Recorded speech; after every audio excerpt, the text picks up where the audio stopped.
Hello, boys and girls, ladies and gents. This is DafubFilm&TV, and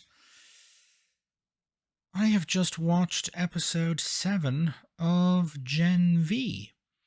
So, without further ado, I'm going to give you my views/review of it.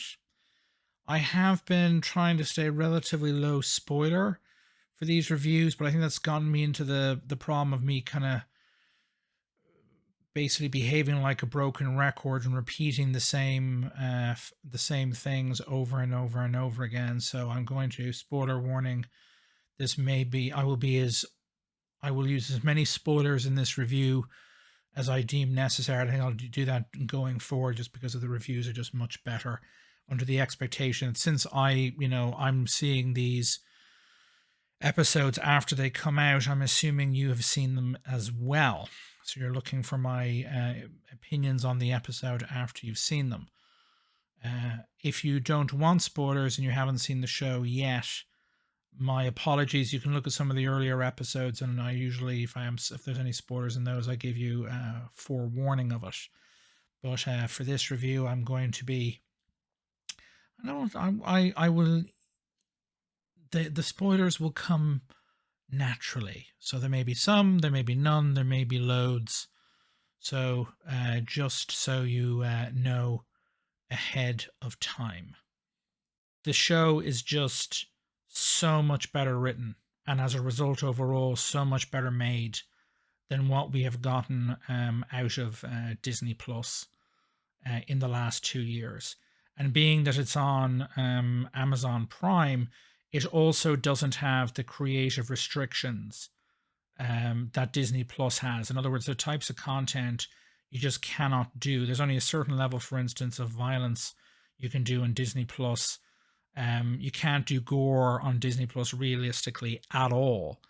And the reason why this is, you might say, well, you don't need necessarily gore or violence or even swearing to have a good show, and that is true. But if you're also watching, as I am currently, Loki season 2, the most recent episode of Loki, go see my review when you've completed watching this video, as I go into more detail there. But there are sequences in that season 4 of season 2 of Loki, just the most recently released episode of Loki, that, in my view, in terms of their impact on the viewer, is hugely weakened by the fact that there are scenes that imply kind of gore and violence, where the gore and violence happens off screen because they can't even show a bit of pool of blood on the ground. Do you know what I mean? They're not allowed. They can't show anything directly at all. And for a particularly horrible event, it really undercuts the impact of it, because they can't show it on screen at all.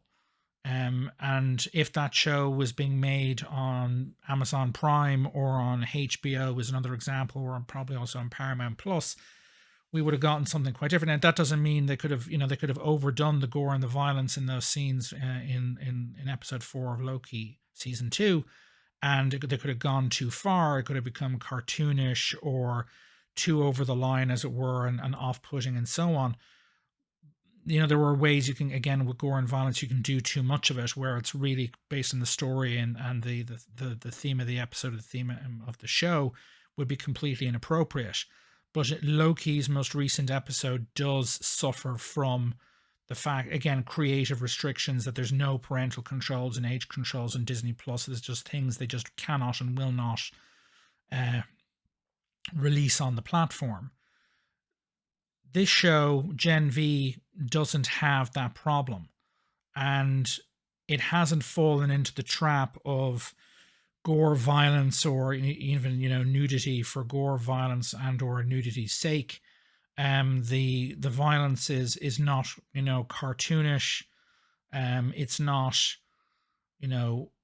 too extreme to be off-putting. It's in line with the tone of the show, and the show is pretty much tonally on in the same kind of vein as The Boys, of which it is a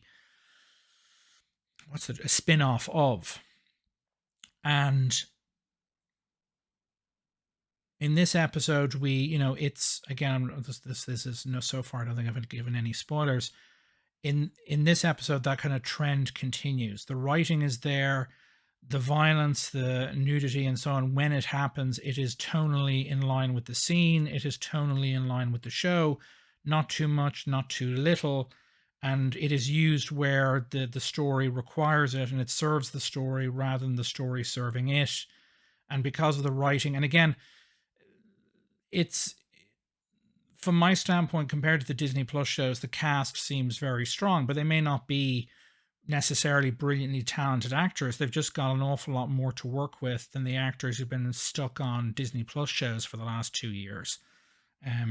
Tamura Morrison in particular got, in my view, got the very much the short end of the stick with the Book of Boba Fett. And if I were him, I'd be looking for a second season where the wrongs of season 1 are all righted, to put it mildly, or at least that's my opinion. But in terms of what we have here, there's 8 episodes in the season. I thought there were only 6. There are 8 episodes in this season of the show, and this is the 7th episode, so we only have one left to go, episode 8. And kind of, yeah, in the case of this episode, a lot of the major kind of plot threads appear to have been resolved. Specifically, we now know the secret of what was going on in the woods. In other words, the new dean, or the new dean of the Godolphin University, Indra Shetty, dean of Godolphin University, who's played by Shelley Conn.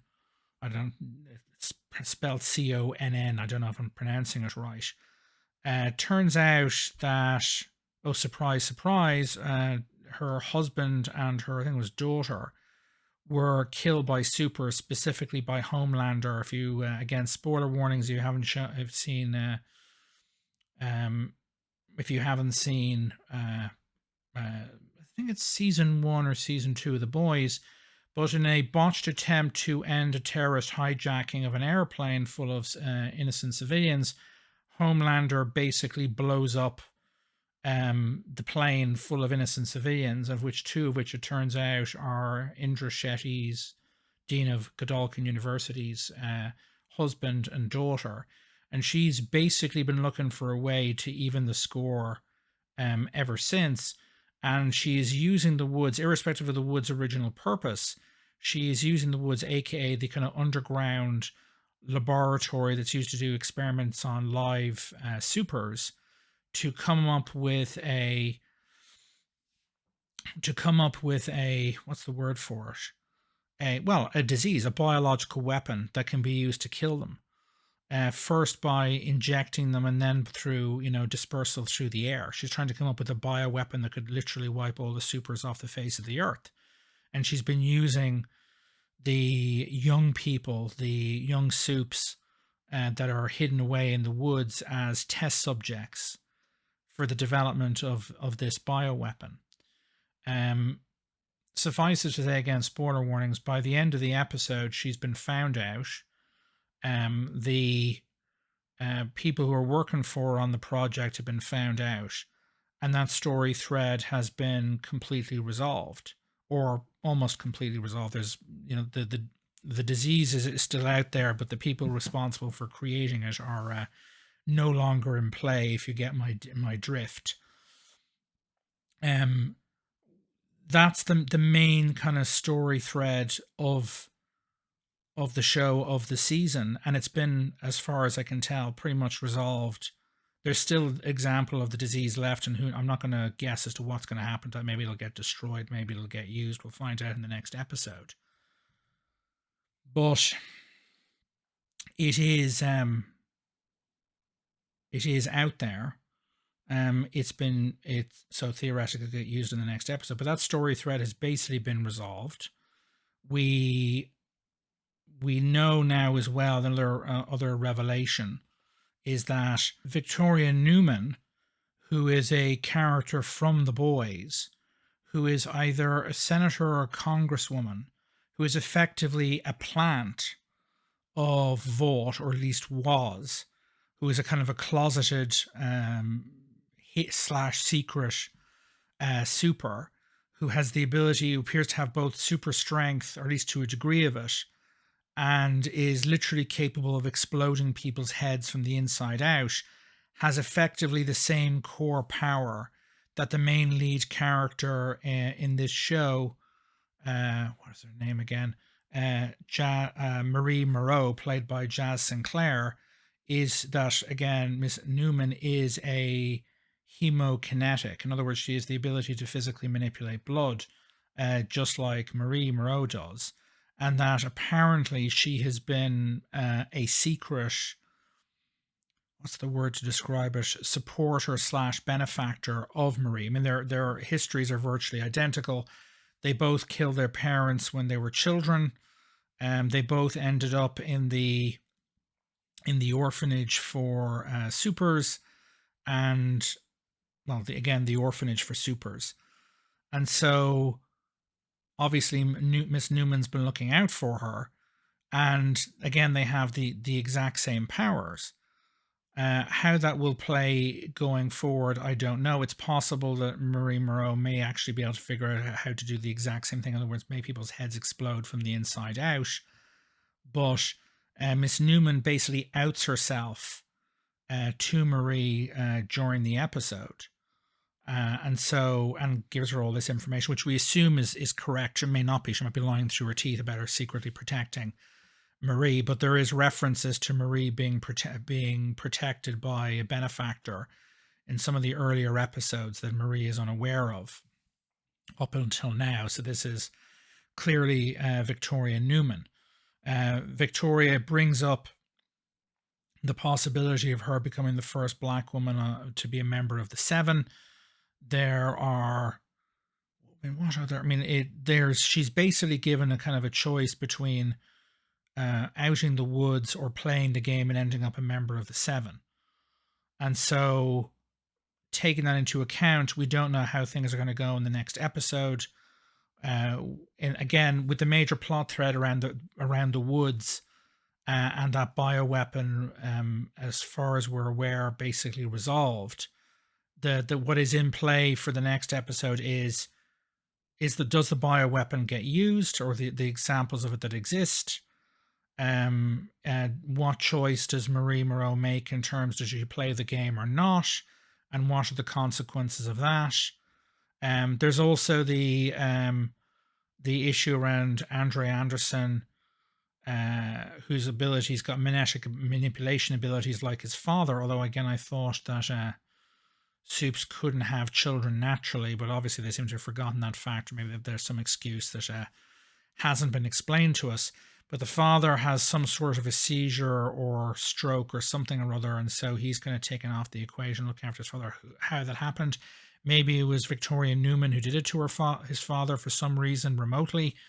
We may not find out, or we may find out in the next episode.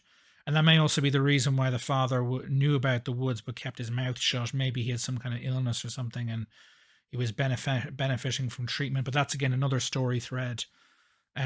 Which, again, the relationship between Andre Anderson, the character Andre Anderson, and his father has been running through the entire season. Again, serialized television plot threads start in the first episode and they continue in many cases well past the season they originate in. So we'll have to see what happens there. But in the case again, this episode, we have the main story is basically come to fruition. Does Marie Moreau out the Woods or play the game? Does that bioweapon get used? There's references to Homelander and the dude he murdered in the season final of the last episode. Doing so in public. Is he going to get tried? Is he not? Is that bioweapon going to be used against him? The list goes on and on. But so far, again, it's, as I've been saying, like a broken record, it's very well written compared to the stuff I've been watching recently. so far, I would not consider Loki season 4 to be as good. You have, again, none of the characters, with the exception of Little Cricket, who is the only character of the main cast who actually has kind of a quote unquote superhero name. Everyone else is kind of regular character names. None of them have really kind of sunk in with me. I'd have to think about or look them up on Wikipedia to remember their names. But outside of that, is that just down to me, or is it down to maybe the writing or the acting not being good enough, or maybe there's, I just need more time for the characters to bed in with me and for me to kind of instantly recall their names like I would the characters in Star Trek The Next Generation, as an example. Or maybe I'm just getting old and doddery.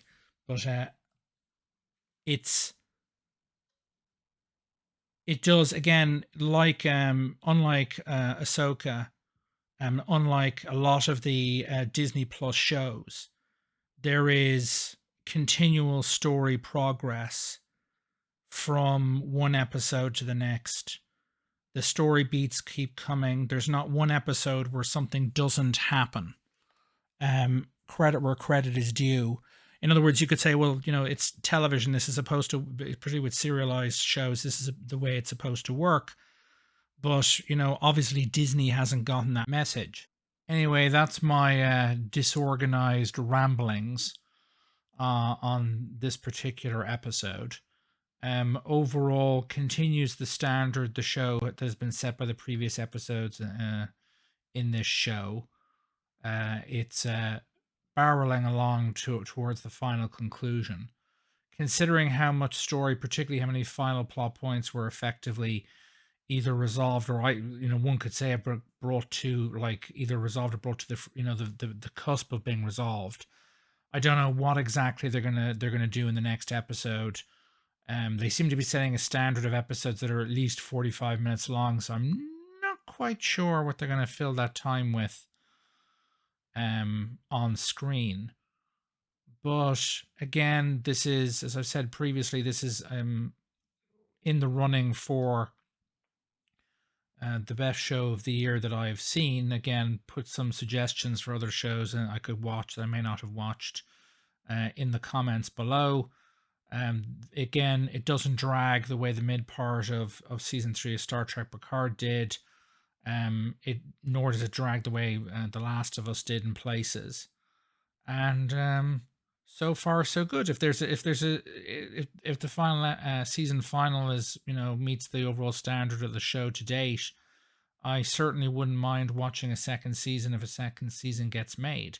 I don't know if it necessarily is kind of increased I don't really have any hype, but our expectations or anticipations of season 4 of The Boys, which I'll definitely be watching. But it's a good show. I like it. I've not really, as I've not really kind of gotten really emotionally invested in any of the kind of main cast of characters, but it's a good show. It's well made. And maybe my expectations have been lowered by Disney over the last 2 years, and that's maybe making me think it's better than it actually is. But I think it's a good show. I think it's well made. I think it's earned its right to exist. So unless they absolutely screw things up in the season final, which I don't think they will, I think this is well worth your time if you haven't watched it already. This is DafubFilm&TV. Let me know your thoughts on the show. Let me know your thoughts on this video and any other videos of mine you've seen. Give me suggestions and things I could change or improve. Give me suggestions on other shows I could watch this year that I may not have, that you think are good, and I may take them up and take a look at them. I may not do reviews on a per episode basis. I might watch and binge an entire season and then give a season review, or just watch it and say in the comments, yeah, it's real good. But again, let me know your thoughts in the comments. And if for some crazy reason you haven't already subscribed to this channel, please do so. And please like the video and ring the bell to get instant notifications of when I upload new content. so that the algorithm is pleased and rewards me accordingly. This is DafubFilm&TV signing off. Toodaloo.